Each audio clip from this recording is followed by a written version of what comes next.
പ്രിയ വിദ്യാർത്ഥികളെ, ഇന്നത്തെ online practical ക്ലാസ്സിലേക്ക് ഏവർക്കും സ്വാഗതം. കഴിഞ്ഞ ക്ലാസ്സിൽ എങ്ങനെയാണ് ഒരു Windows server operating system 2012 install ചെയ്യുന്നതെന്ന് പഠിച്ചിരുന്നു. ഇത്തരത്തിൽ ഇൻസ്റ്റലേഷൻ വിധേയമായ ഒരു മെഷീൻ നിങ്ങൾക്ക് ഒരു സെർവറായി ഉപയോഗിക്കാൻ കഴിയുമോ? അല്ലെങ്കിൽ എന്തുകൊണ്ട് കഴിയുന്നില്ല? ഒരു സെർവർ അതിൻ്റെ പേര് പോലെ തന്നെ ഒരു സെർവറായി പ്രവർത്തിക്കണമെങ്കിൽ കൂടുതലായി നമ്മൾ എന്തൊക്കെ കാര്യങ്ങൾ ചെയ്യേണ്ടതുണ്ട്? എന്താണ് റോൾസ് ആൻഡ് ഫീച്ചേഴ്സ്? എന്താണ് വിൻഡോസ് സെർവർ കോൺഫിഗറേഷൻ? എന്നിങ്ങനെയുള്ള ചോദ്യങ്ങൾക്ക് പ്രായോഗിക തലത്തിൽ എങ്ങനെ ഉത്തരം കണ്ടെത്താം എന്ന് വിശദീകരിക്കുകയാണ് ഇന്നത്തെ ക്ലാസ്സിൽ. ഞാൻ Prashanth PS, vocational instructor, Pathirippala, Palakkad. Hello students, good morning.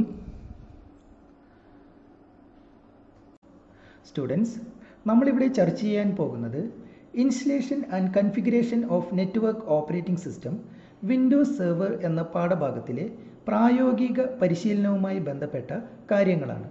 നിങ്ങൾ കഴിഞ്ഞ ക്ലാസ്സിൽ എങ്ങനെയാണ് ഒരു Windows server operating system install ചെയ്യുന്നതെന്ന് വളരെ വിശദമായി തന്നെ പഠിച്ചു കഴിഞ്ഞതാണല്ലോ.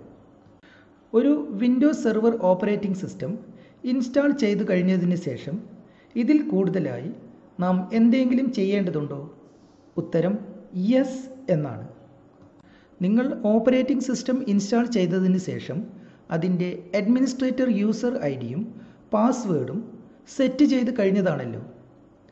ഈ യൂസർ ഐഡിയും പാസ്വേഡും ഉപയോഗിച്ച് നമ്മൾ സിസ്റ്റം ലോഗിൻ ചെയ്യുകയും അതിൻ്റെ ഡെസ്ക്ടോപ്പ് വിൻഡോ ഓപ്പൺ ചെയ്യുകയും ചെയ്തു കഴിഞ്ഞാൽ ഇത് ഒരു വിൻഡോസ് 2008 ഓപ്പറേറ്റിംഗ് സിസ്റ്റത്തിന് സമാനമായി വളരെ ഭംഗിയായി പ്രവർത്തിക്കുന്നത് കാണാം. എന്നാൽ ഒരു വിൻഡോസ് സെർവർ ഓപ്പറേറ്റിംഗ് സിസ്റ്റത്തിൽ നിന്നും പ്രതീക്ഷിക്കപ്പെടുന്ന ഫങ്ഷണാലിറ്റി ഒന്നും ലഭ്യമാകുകയുമില്ല. എന്താണ് ഇതിന് കാരണം? ഇതിന് കാരണം നമ്മൾ ഇൻസ്റ്റാൾ ചെയ്തിരിക്കുന്ന ഓപ്പറേറ്റിംഗ് സിസ്റ്റത്തിൻ്റെ കോർ സെർവറിൽ അത് പൂർണ്ണതോതിൽ പ്രവർത്തിക്കുന്നതിനാവശ്യമായ ചില പ്രോഗ്രാമുകൾ നിലവിലില്ലാത്തതാണ്. എന്നാൽ ഇത്തരം പ്രോഗ്രാമുകൾ ഓപ്പറേറ്റിംഗ് സിസ്റ്റത്തിൻ്റെ സെർവർ മാനേജർ എന്ന വിൻഡോയിൽ ആഡ് റോൾസ് ആൻഡ് ഫീച്ചേഴ്സ് എന്ന ലിങ്കിന് കീഴിൽ ലഭ്യമാക്കിയിട്ടുണ്ട്. ഇത്തരം റോൾസ് ആൻഡ് ഫീച്ചേഴ്സിനെ ആവശ്യാനുസരണം ആഡ് ചെയ്യുകയും അതിൻ്റെ സെറ്റപ്പിൽ ചില മാറ്റങ്ങൾ ചെയ്യുകയും ചെയ്യേണ്ടതുണ്ട്.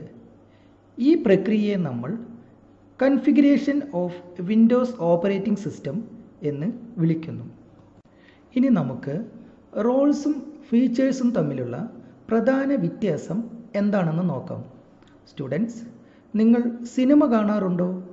നിങ്ങൾ നാടകങ്ങൾ കാണാറുണ്ടോ? ഇതിൽ ഓരോ കഥാപാത്രങ്ങളും ചെയ്യുന്നത് ഓരോ നടന്മാരാണല്ലോ.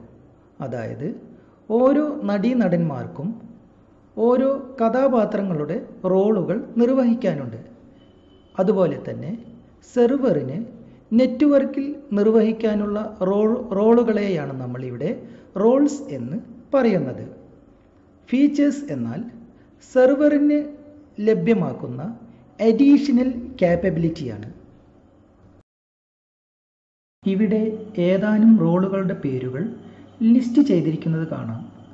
ഇത് നിങ്ങൾ സെർവർ മാനേജർ ഓപ്പൺ ചെയ്താൽ ഡാഷ്ബോർഡിൽ കാണുന്ന ലിങ്കിലോ മാനേജ് എന്ന മെനുവിന് താഴെയോ ലഭ്യമാണ്. ഉദാഹരണമായി ADDS, DHCP server, DNS server തുടങ്ങിയവ. ഇതേ ലിങ്കിന് താഴെയായി വിവിധ തരം ഫീച്ചേഴ്സും ലഭ്യമാക്കപ്പെട്ടിട്ടുണ്ട്. സെർവർ കോൺഫിഗറേഷൻ ടാസ്കിൽ വരുന്ന കാര്യങ്ങൾ എന്തൊക്കെയാണെന്ന് ഞാൻ ഇവിടെ ലിസ്റ്റ് ചെയ്തിരിക്കുന്നു.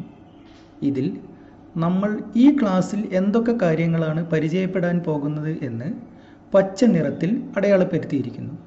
ഇതിൽ നമ്മൾ ആഡ് ചെയ്യാൻ പോകുന്ന റോൾസ് ആൻഡ് ഫീച്ചേഴ്സിനെ കുറിച്ച് പറഞ്ഞല്ലോ. ഇവിടെ പ്രാഥമികമായി ആഡ് ചെയ്യാൻ പോകുന്നത് 3 റോളുകളും അതിൻ്റെ ഫീച്ചേഴ്സുമാണ്. അവ ഏതൊക്കെയാണെന്ന് നോക്കാം. 1. Active directory domain service ADDS. 2. Domain host configuration protocol DHCP. 3. Domain name system server DNS എന്നിവയാണ് ഈ റോളുകൾ. അടുത്തതായി എന്തു പ്രത്യേകതകളാണ് ഈ റോളുകൾക്കുള്ളതെന്ന് നമുക്കൊന്ന് നോക്കാം.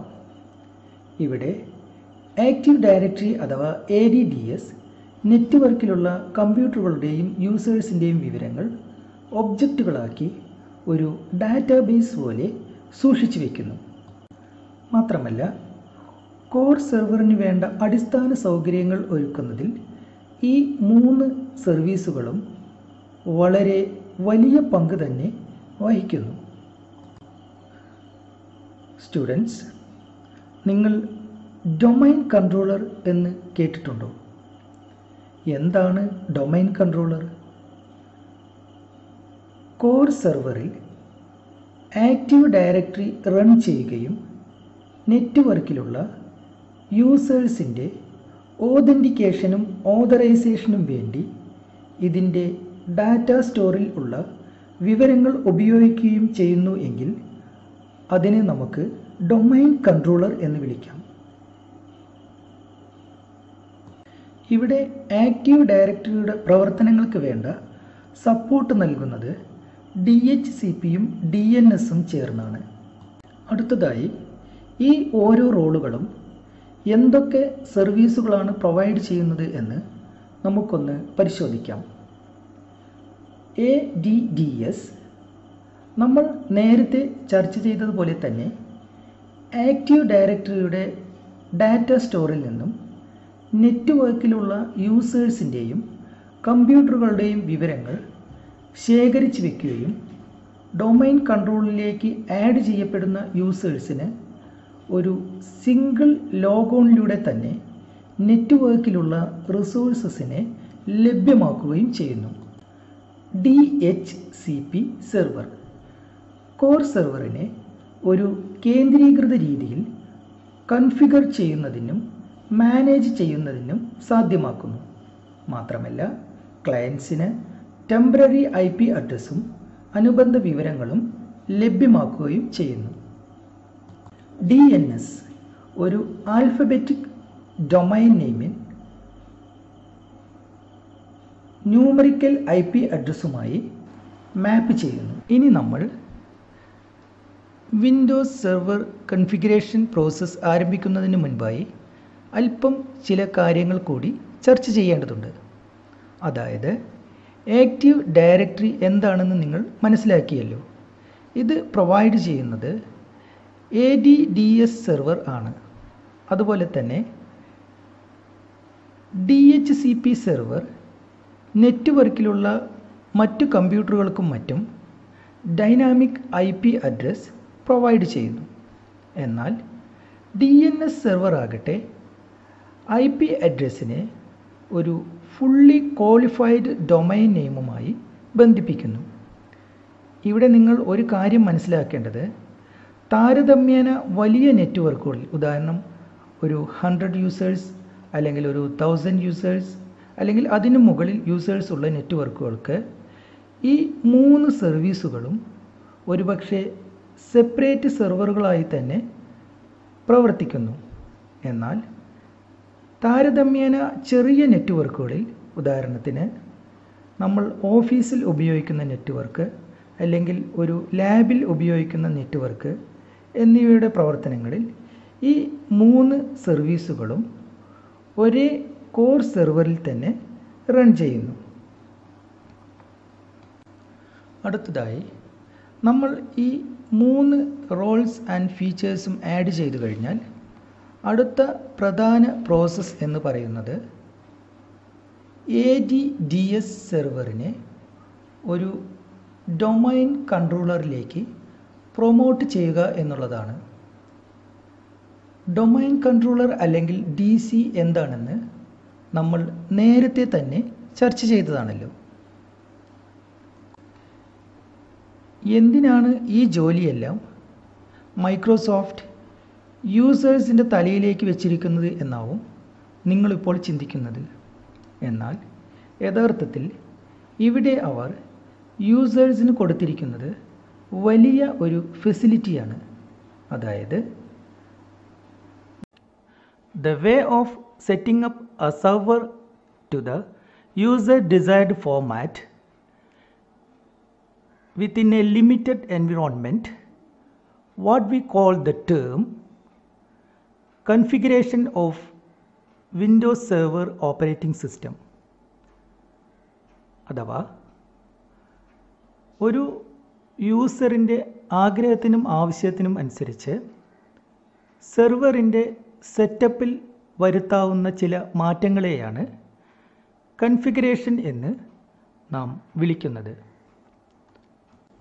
സ്റ്റുഡൻസ്, നമ്മൾ ഇതുവരെ ചർച്ച ചെയ്ത കാര്യങ്ങളിൽ നിന്നും എന്താണ് കൺഫിഗറേഷൻ എന്നും ഒരു സെർവർ ഓപ്പറേറ്റിംഗ് സിസ്റ്റം ഇൻസ്റ്റാൾ ചെയ്ത് കഴിഞ്ഞാൽ അതിൽ പിന്നീട് എന്തൊക്കെ കാര്യങ്ങളാണ് ചെയ്യാനുള്ളത് എന്നതിനെ പറ്റിയും ഒരു ഏകദേശ ധാരണ നിങ്ങൾക്ക് കിട്ടിയല്ലോ. ഇനി കൂടുതൽ കാര്യങ്ങൾ നമുക്കൊരു ലാബ് സാഹചര്യത്തിൽ തന്നെ മനസ്സിലാക്കേണ്ടതാണ്. അതിനായി നമുക്ക് നമ്മുടെ വർക്ക്ഷോപ്പിലേക്ക് തന്നെ പോകാം.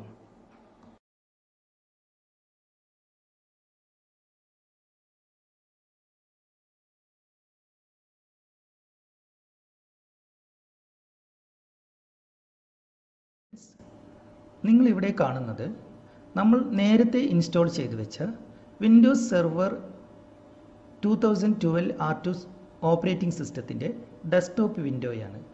ഇതിൽ ഇടതുവശത്ത് താഴെയായി കുറച്ച് ഐക്കണുകൾ തന്നിരിക്കുന്നതായി കാണാം. ഇതിലെ സെർവർ മാനേജർ എന്ന ഐക്കണിൽ ക്ലിക്ക് ചെയ്യുമ്പോൾ നമുക്ക് സെർവർ മാനേജർ ഡാഷ്ബോർഡ് എന്ന വിൻഡോ ഓപ്പൺ ആകുന്നു. ഈ വിൻഡോയിൽ വലതുവശത്ത് മുകളിലായി കുറച്ച് മെനു തന്നിരിക്കുന്നു. ഇടതുവശത്ത് തന്നിരിക്കുന്ന ഓപ്ഷനിൽ dashboard, local server, all servers, file and storage service എന്നിങ്ങനെ തന്നിരിക്കുന്നു. അടുത്തതായി കോൺഫിഗർ ദിസ് ലോക്കൽ സെർവർ എന്നൊരു ലിങ്ക് തന്നിരിക്കുന്നു. ഇവിടെ വലതുവശത്ത് മുകളിലായി ടൂൾസ് എന്ന മെനുവിന് താഴെയായി കുറച്ച് ടൂളുകൾ പ്രൊവൈഡ് ചെയ്തിരിക്കുന്നു. അടുത്തത് മാനേജ് എന്ന ബട്ടന് താഴെയായി add roles and features, remove roles and features, add server, create server group, server manager properties എന്നിങ്ങനെ ഓപ്ഷനുകൾ തന്നിരിക്കുന്നു. അടുത്തതായി ഇടതുവശത്ത് മുകളിലായി കാണുന്ന ഓപ്ഷനുകളിൽ ലോക്കൽ സെർവർ എന്ന ഓപ്ഷൻ ക്ലിക്ക് ചെയ്യുമ്പോൾ നമുക്ക് ലോക്കൽ സെർവർ കൺഫിഗർ ചെയ്യാനുള്ള പ്രോപ്പർട്ടി വിൻഡോ ഓപ്പൺ ആകുന്നു. അതിൽ കമ്പ്യൂട്ടർ നെയിം നമുക്ക് തന്നിരിക്കുന്നു. ഇവിടെ നമ്മൾ നേരത്തെ ഓപ്പറേറ്റിംഗ് സിസ്റ്റം ഇൻസ്റ്റാൾ ചെയ്യുന്ന സമയത്ത് കമ്പ്യൂട്ടർ നെയിം തിരഞ്ഞെടുക്കാനുള്ള സൗകര്യം ഉണ്ടായിരുന്നില്ല. എന്നാൽ നമ്മൾ ഡിഫോൾട്ടായി തന്നിരിക്കുന്ന കമ്പ്യൂട്ടർ നെയിമിൽ ക്ലിക്ക് ചെയ്യുമ്പോൾ കമ്പ്യൂട്ടർ നെയിം മാറ്റാനുള്ള വിൻഡോ ഓപ്പൺ ആകുന്നു. ഇവിടെ ചേഞ്ച് എന്ന ബട്ടണിൽ ക്ലിക്ക് ചെയ്യുമ്പോൾ നമുക്ക് കമ്പ്യൂട്ടർ നെയിം ടൈപ്പ് ചെയ്യാനുള്ള സ്പേസ് ലഭ്യമാകുന്നു. ഇതിൽ നേരത്തെ തന്നിരിക്കുന്ന സങ്കീർണമായ പേര് മാറ്റി വളരെ ലളിതമായ ഒരു പേര് ടൈപ്പ് ചെയ്യാവുന്നതാണ്. ഞാനിവിടെ സെർവർ എന്ന പേരാണ് തിരഞ്ഞെടുത്തിരിക്കുന്നത്. അതിനുശേഷം ഓക്കെ എന്ന ബട്ടണിൽ ക്ലിക്ക് ചെയ്യുമ്പോൾ കമ്പ്യൂട്ടർ റീസ്റ്റാർട്ട് ചെയ്യണമോ എന്ന് ചോദിക്കുന്നു. അപ്പോൾ വീണ്ടും ഓക്കെ ക്ലിക്ക് ചെയ്യുന്നു. അപ്പോൾ ക്ലോസ് എന്ന ബട്ടൺ കാണുന്നു. അതിൽ ക്ലിക്ക് ചെയ്യുമ്പോൾ വീണ്ടും റീസ്റ്റാർട്ട് കൺഫർമേഷൻ ചോദിക്കുന്നു. ഇവിടെ സിസ്റ്റം റീബൂട്ട് ചെയ്യാൻ തുടങ്ങുന്നു. ഇനി നമ്മൾക്കൊരു കാര്യം പറയേണ്ടത് എന്തിനാണ് സിസ്റ്റം റീബൂട്ട് ചെയ്യുന്നത് എന്നല്ലേ. നമ്മൾ നെറ്റ്വർക്കിലുള്ള സെർവറിൽ ധാരാളം യൂസേഴ്സ് കാണും. അവർ സെർവറുമായി കണക്റ്റഡ് ആയിരിക്കും. അപ്പോൾ ഇതിൽ വരുത്തുന്ന മാറ്റങ്ങൾ അവരെ ബാധിക്കാതിരിക്കുന്നതിന് സെർവറിൽ നിന്നും അവരെ ഡിസ്കണക്റ്റ് ചെയ്യുന്നതിന് വേണ്ടിയാണ് നമ്മൾ ഓരോ മെയിൻ്റനൻസ് വർക്ക് ചെയ്യുമ്പോഴും അല്ലെങ്കിൽ മറ്റെന്തെങ്കിലും മാറ്റം വരുത്തുമ്പോഴും സിസ്റ്റം റീബൂട്ട് ചെയ്യുന്നത്. ഇവിടെ സിസ്റ്റം വീണ്ടും റീബൂട്ട് ചെയ്ത് കഴിഞ്ഞാൽ നമ്മൾ ലോഗിൻ ചെയ്ത് അതിൻ്റെ സെർവർ മാനേജർ വിൻഡോ വീണ്ടും ഓപ്പൺ ചെയ്ത് ലോക്കൽ സെർവർ പ്രോപ്പർട്ടീസ് എടുത്തു കഴിഞ്ഞാൽ അവിടെ നമ്മളുടെ കമ്പ്യൂട്ടർ നെയിം സെർവർ എന്ന പേരിലേക്ക് മാറിയിരിക്കുന്നതായി കാണാം.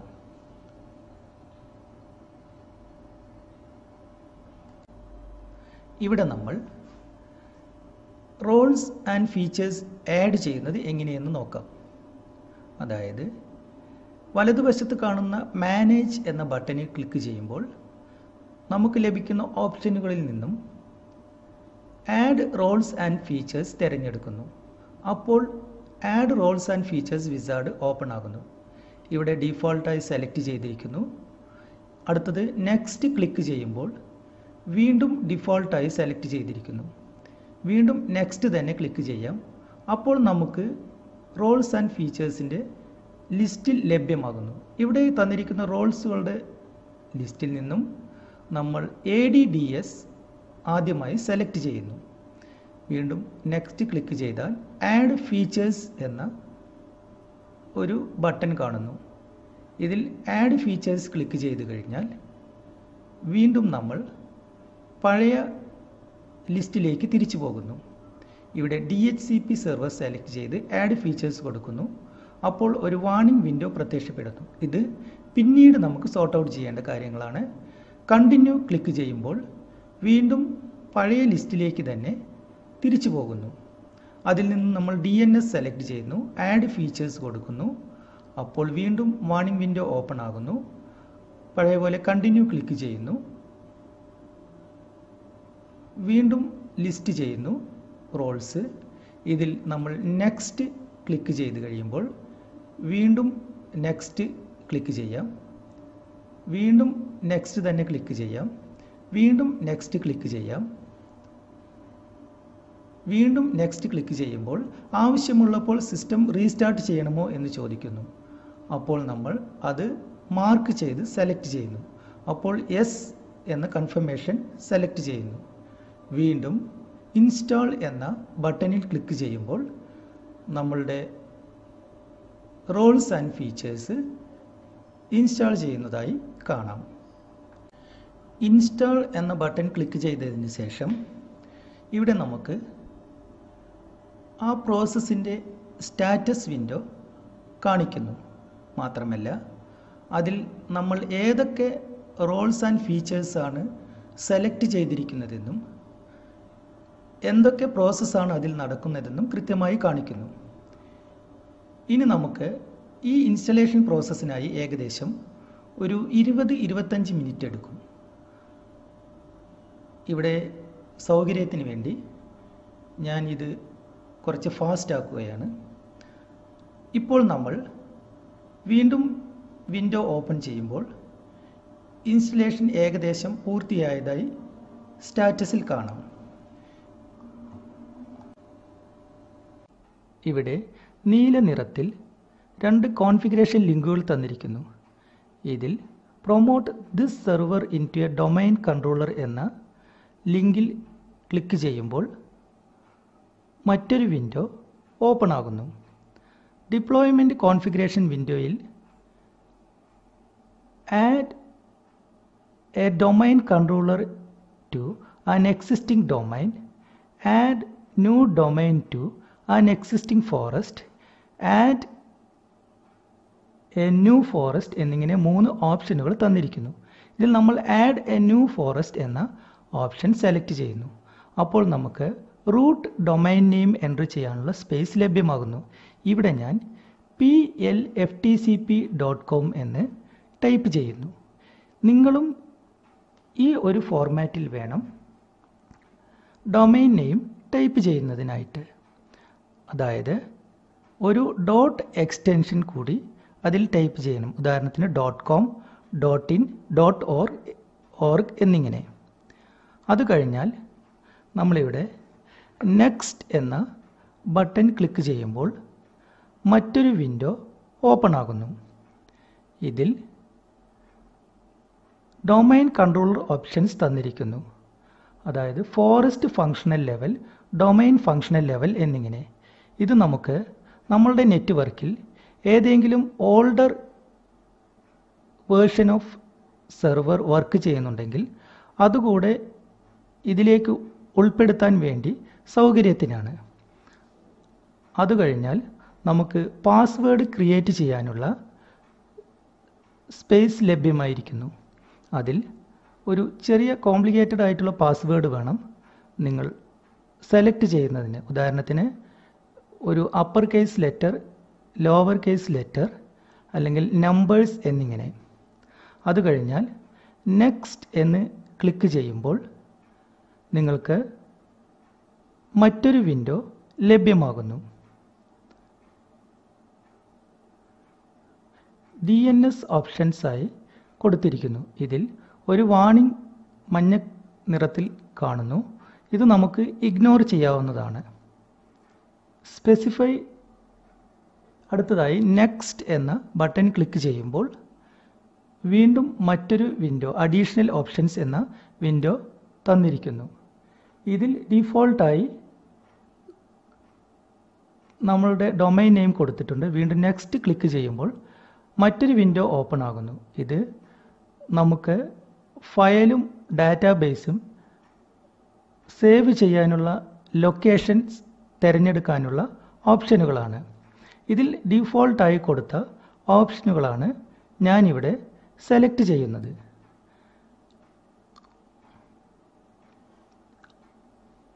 അടുത്തത് നെക്സ്റ്റ് എന്ന് ക്ലിക്ക് ചെയ്യുമ്പോൾ മറ്റൊരു വിൻഡോ ഓപ്പൺ ആകുന്നു. ഇതിൽ റിവ്യൂ ഓപ്ഷൻസ് കാണാം. അതായത് നമ്മൾ എന്തൊക്കെ കാര്യങ്ങളാണ് ഇതിൽ ഇതുവരെ ചെയ്തതെന്നും എന്തൊക്കെ മാറ്റങ്ങളാണ് ഇത് വരുത്താൻ പോകുന്നതെന്നും നമുക്ക് റിവ്യൂ ചെയ്യാനുള്ള ഒരു സൗകര്യത്തിനാണ്. അടുത്ത നെക്സ്റ്റ് ക്ലിക്ക് ചെയ്യുമ്പോൾ മറ്റൊരു വിൻഡോ ഓപ്പൺ ആകുന്നു.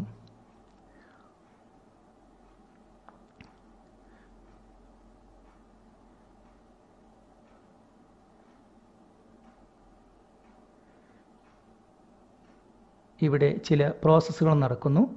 നമുക്കത് കുറച്ച് ഫാസ്റ്റൻ ചെയ്തപ്പോൾ വീണ്ടും ഒരു വിൻഡോ ഓപ്പണായി. അതിൽ കുറച്ച് യെല്ലോ കളറിൽ വാർണിംഗുകൾ കാണാം. ഇതിൽ പച്ച നിറത്തിൽ നമുക്കൊരു മെസ്സേജ് കിട്ടിയിട്ടുണ്ട്. All checks are passed successfully എന്നാണ്. Pre required checks are pass successfully എന്ന് ഇതിൽ കാണാം. അടുത്തത് നമ്മൾ ഇൻസ്റ്റാൾ എന്ന ബട്ടൺ ക്ലിക്ക് ചെയ്യുമ്പോൾ ചില പ്രോസസ്സുകൾ നടക്കുന്നു. അതിനുശേഷം നമ്മൾ സിസ്റ്റം റീബൂട്ട് ചെയ്ത് കഴിഞ്ഞാൽ സ്റ്റുഡൻസ്, ഇത്രയും നേരത്തെ നമ്മളുടെ ഈ പ്രവർത്തികൾക്ക് ശേഷം സെർവറിൽ എന്തൊക്കെ മാറ്റങ്ങളാണ് വന്നിരിക്കുന്നതെന്ന് സെർവർ മാനേജർ നമുക്ക് കാണിച്ചു തരുന്നു. ഇടതുവശത്തായി ഓപ്ഷനിൽ പുതിയ റോളുകൾ ചേർക്കപ്പെട്ടിരിക്കുന്നു. കമ്പ്യൂട്ടർ നെയിം സെർവർ എന്ന് മാറിയിരിക്കുന്നു. ഡൊമൈൻ നെയിം plftcp.com എന്ന് മാറിയിരിക്കുന്നതായി കാണുന്നു. അടുത്തതായി ഏതെങ്കിലും കാരണവശാൽ ഈ റോളുകൾ റിമൂവ് ചെയ്യേണ്ടി വന്നാൽ അവ എങ്ങനെയാണ് ചെയ്യുന്നതെന്ന് പരിശോധിക്കാം. ഇവിടെ നമ്മൾ മാനേജ് എന്ന ബട്ടണിൽ ക്ലിക്ക് ചെയ്യുമ്പോൾ അതിൽ റിമൂവ് റോൾസ് ആൻഡ് ഫീച്ചേഴ്സ് എന്ന ഓപ്ഷൻ സെലക്ട് ചെയ്യുന്നു. അപ്പോൾ remove roles and features wizard window open ആകുന്നു. അവിടെ ഡീഫോൾട്ടായി സെലക്ട് ചെയ്തിരിക്കുന്നു. നെക്സ്റ്റ് അടിക്കുമ്പോൾ വീണ്ടും നമ്മൾക്ക് റോൾസ് ആൻഡ് ഫീച്ചേഴ്സിൻ്റെ ലിസ്റ്റ് പ്രത്യക്ഷപ്പെടുന്നു. അതിൽ ഇൻസ്റ്റാൾ ചെയ്തിരിക്കുന്ന റോളുകളെ അൺമാർക്ക് ചെയ്താൽ അവ റിമൂവ് ആകുന്നതാണ്. ഇവിടെ നമ്മൾ ചെയ്യുന്നത് യഥാർത്ഥത്തിൽ റോളുകൾ ആഡ് ചെയ്യുന്നതിൻ്റെ ഒരു റിവേഴ്സ് പ്രോസസ്സാണ്. ഇവിടെ ചില പ്രോസസ്സുകൾ നടക്കുന്നു. അതിനുശേഷം നെക്സ്റ്റ് ബട്ടൺ ക്ലിക്ക് ചെയ്യാം. അപ്പോൾ വേണമെങ്കിൽ അടുത്ത റോള് റിമൂവ് ചെയ്യാവുന്നതാണ്. ഇങ്ങനെ റോളുകൾ റിമൂവ് ചെയ്തതിന് ശേഷം നമ്മൾ സിസ്റ്റം റീസ്റ്റാർട്ട് ചെയ്യേണ്ടതുണ്ട്. നാം നേരത്തെ പറഞ്ഞു, ഏതൊരു മെയിൻ്റനൻസ് വർക്കും ചെയ്തു കഴിഞ്ഞാൽ സിസ്റ്റം റീസ്റ്റാർട്ട് ചെയ്യേണ്ടതുണ്ട്.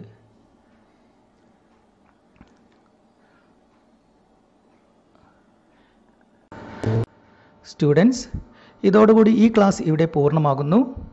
I am Ahammed Kabeer from GVHSS Pathirippala. Thank U.